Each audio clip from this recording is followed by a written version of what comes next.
All right, ladies and gentlemen, welcome to the second episode of the Clutch Podcast here in season one. I'm your host, Ron Klinger, coming to you live and direct out here on YouTube. Wanted to make sure I got you connected. If you had an opportunity to watch the premiere show, which was basically a general overview of the Clutch Podcast, wanted to start to get some content out there so that you can get a flavor and a flair for what I'm going to bring to the Clutch Podcast. So as you're listening, as you're seeing what I'm sharing, feel free to absolutely would love you to like and subscribe to what's going on. I would love for you to follow along. We'll get that information here for you in just a second. But before I go forward, I'm going to tell you what this second episode is all about. So season one, episode 2. So you're hiring. And I bring that up because today's job market, I mentioned this in the opening introductory and overview show. Today's job market is absolutely ludicrous. Like, y'all gonna make me lose my mind up in here. That's a little DMX. But the moral of the story of what I'm talking about is crazy. It's absolutely insane as to what's taking place. So in mid-September, the jobs report and everything came out that was discussing and sharing how we're doing, what does the job market look like, right? And for the first time since 2021, coming out of the, and getting things going into the shift of work and getting into the pandemic, there are more people that are unemployed than there are jobs available. I want to reiterate that. There are more people unemployed than there are jobs available. Now, we can get to a number of different things that may have created this conundrum, may have created this situation. But let me tell you what I've witnessed for the last 2 years in the job market. And then I'm going to give a couple tips, 3 key tips and takeaways from today's show for hiring organizations or hiring managers, or if you're a talent sourcing talent agent, if you're a talent management specialist, if you're a recruiter, you're a headhunter. I love your comments. I love your feedback. I love to say, hey, dude, you're off base, Ron. You're a little crazy. Well, we already know that, or I wouldn't be talking to you today. But my point I'm trying to get across is it's crazy as to what's taking place. So let me set the stage just a little bit. How many of you out there have your own LinkedIn profile? So if you know a thing about anything, about jobs and networking, LinkedIn is the number one source for talent recruiters, headhunters, etc. It's the number one source. You can talk about other different things. There's Indeed.com, there's ZipRecruiter, none of which were sponsors. None of these are what your endorsements. We'd love to have you if you want to jump on the Clutch Podcast. But the moral to the story is this. If you spend any time, and you have, on LinkedIn, there's some crazy things you got to watch and that you've got to see. Now, transparently, I've looked for some work. I've looked for opportunities out there. So I've been watching it, and I've been watching some trends and some themes and things that are taking place. And it's kind of scary. Let me give you an example. How many of you out there on LinkedIn have ever gotten an in message or a direct message via LinkedIn in the platform? Raise your hand. Nod your head. Why do I bring that up? Because today I cut one off. It started yesterday. I got bombarded by a special assistant to the company and CEO requesting contact information. Hey, we reviewed your profile. We like what you see. This one, more articulate, more well-written, probably using AI than I've seen before. See, this is a warning. Warning. Right? Warning, danger, danger. You need to make sure you watch what comes in. And I played with this a little bit. It was kind of attractive. Hey, we were looking for a special advisor, very pulled things from my profile that they had seen, took things that were contextually accurate. But here's the kick. Wouldn't connect the hiring manager, my boss, quote, in quotes, would not connect via LinkedIn. I'm like, hey, I'd be happy to connect. Have that person reach out to me directly via LinkedIn, just like you did, and let's talk. No, they want your contact information. They want you to download WhatsApp. They want you to download Signal, which is a behind-the-scenes emergency broadcasting network, if you will, that's can be used on your cell phone, on any device that can allow you to make calls, texts, etc., in order to engage in learning more about the job. And I asked the questions. Hey, is there a job posting? Can you tell me more? Hey, here's my email. Please allow them to set up a time that we can coordinate. We can set up a virtual meeting. We can do whatever. None of that desired. And that's when I cut it off. Because what you got to do is you got to watch yourself, because there are people that are out there scamming people who are looking for work. If you've got your open to hire badge, extremely cautious, because again, there are jobs that are people trying to get, and they're taking advantage of the nature that fact that people want to go to work.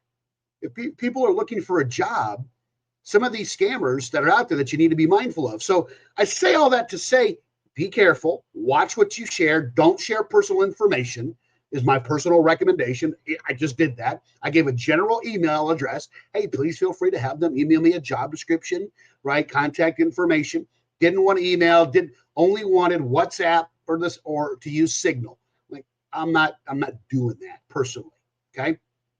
Thanked them for their time. So if we can't communicate this way, then this obviously is an opportunity for me, because you want to be mindful of those recruiters that do reach out to you. You don't want to leave them hanging. I probably have, because of out of more abundance of caution than anything else. Why do I bring that up? Because if you're hiring, let me give you some perspective. There's three things that I think hiring organizations, in my experience and what I've done and talking to people over the last 2 years, they're not doing enough of. They're not communicating.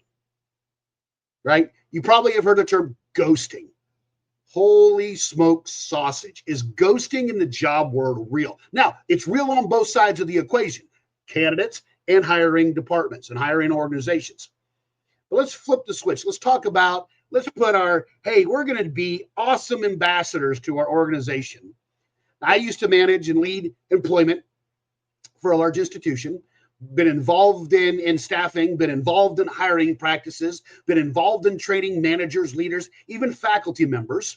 What can you do to make your job search effective? How do you make sure? And I love, and I mean love, sorry for the high-pitched voice. I love the art of interviewing and trying to get people to match, to get them on the right seat on the bus. Love it, love it, love it. Could do that all day long if that's all I did. Not doing that right now, but man, I love doing that within an organization so that you get the right people set to help elevate and lift and make everyone successful. Let's go back to this thing about, okay, if you're hiring, you're an organization.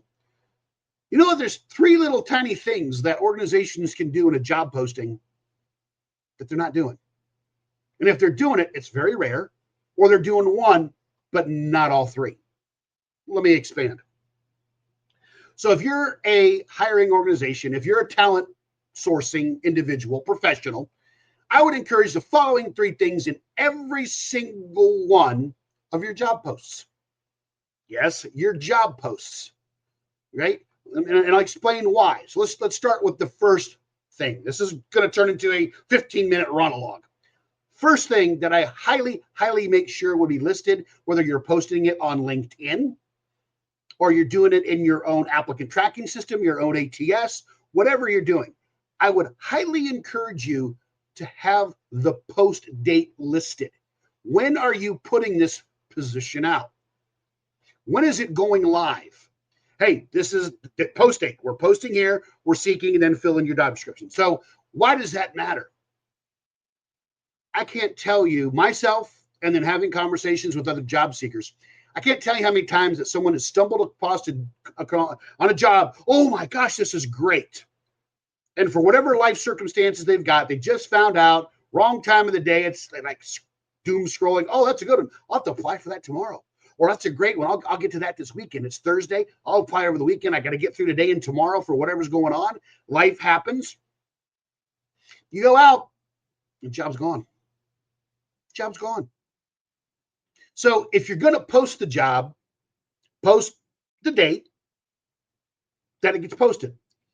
Now, why is that important? Because then I would do number two, and I'm going to combine 1 and 2 into my big why umbrella, and then I'll give you the third bullet. Number 2, please post your anticipated start date. Post when, and you can, and I've been a part of this process, anticipated start date is X, or until position is filled. Okay, so let's talk about this for a second.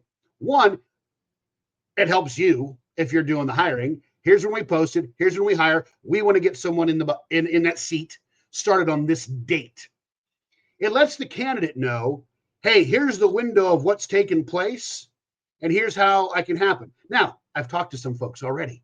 I know what you're saying. Well, Ron, I am a talent sourcer. I'm a headhunter. I'm a recruiter. I get 1,000 applications for one job. I can't review them all, so I got to close it whenever I get maximum capacity. Oh, okay, I get that too. But man, I tell you what, if you could post the window of opportunity that is, that would be extremely helpful.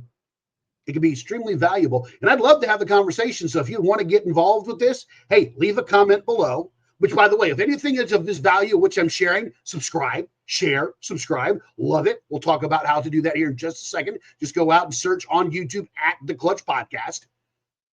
But those 2 points, post the post date, have that listed, and then post the anticipated start date. When would you like to have someone in the position? Or this position won't be posted until X date. That helps people understand the sense of urgency that they need or don't need and by which to apply. And I'm telling you, I've been disappointed. There's some really amazing job postings that I've seen out there in the world, right? And guess what? Miss them. I don't even know when they're going to close. But you're like, hey, I'm going to get to that. I'm going to sleep. It could be, you can see it at 11 o'clock at night. And next thing you know, it's gone the next morning. So just a way to help that. So post date, anticipated fill date, or close date of the search for that particular position, I think it'd be extremely helpful in just aiding the candidate process, but also, in my humble opinion, on the other side of the fence, having done staffing, having done the recruiting side of it, it gives me my window where I'm managing my search in this time period. Then I can make an informed decisions as to, do I have a qualified candidate pool? Am I just overloaded? Because the unfortunate part too, that's on the other side, just as it is on the candidate side, is there not only are there fake jobs, yes, ladies and gentlemen, there are fake jobs that are posted, or kid you not, or there are jobs that are posted and then they're reposted every other week. Been there, done that, seen it, got the t-shirt and the frustration, exclamation emoji, whatever you want to use, it's gotten there.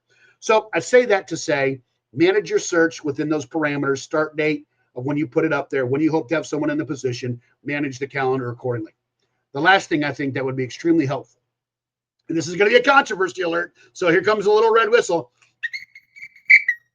Controversy alert, post the median of the salary, or post the range if you can, the high and the low. Let me tell you why that's critical. And people will have whole bunches of opinions around, should we post the salary? Do we not post the salary? Look, man, let's just be too legit to quit.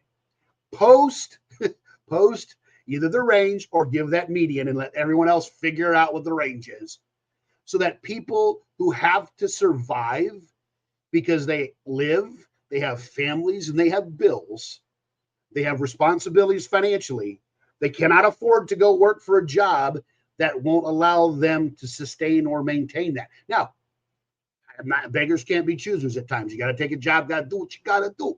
You know what I'm saying? You got to do what you got to do. However, if you can post it, now we're back to 3 important things to communicate. When did the job get posted? What's the post date? When do you want or anticipate someone getting in the role? And how much compensation is associated with the position?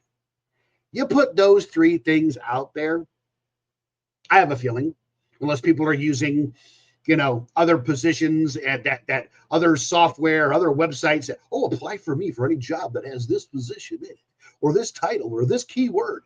No, you want real candidates, they're going to come at you, and they're going to know those data points are going to be extremely helpful in you sourcing good talent, but talent that understands what they're getting into. There's nothing worse than people, and I've heard this, 4, 5, 6. Why are we doing 4, 5, 6, and 7 job interviews for a role that has a bachelor's degree? If they're not trainable, you should be able to figure that out in the first interview, or the second if they don't have the qualifications to be trained to do what needs to be done. That's a whole nother conversation and a whole nother podcast. With that being said, quick conclusion, you saw you're hiring, think about it, ponder it, comment below, let me know if there's any value whatsoever in that process, right, of wanting to get information out there. Your job post, put out your job close the date of the hire, that you want someone in the position, and then more importantly, let them know how much the salary is in the post and what you're working for. Ladies and gentlemen, I hope you enjoyed this show. I'm still working through the kinks. I'm still working through the processes of getting content out here on the Clutch Podcast. So bear with me. It'll get better. I got better. Turned you into a newt. Yeah, I'm going to try to see if I can put a Monty Python quote into as many different possible podcasts as I can. Maybe those are the Easter eggs. Maybe that's what I'll do. If you like this, if there's any value to you, do me a favor. Subscribe, turn on those notifications for additional content. Search at the Clutch Podcast out there on YouTube. I appreciate your time. I appreciate your presence. Ladies and gentlemen, thank you for jumping in. Thank you for being a part of this day and listening in. Till next time, see ya.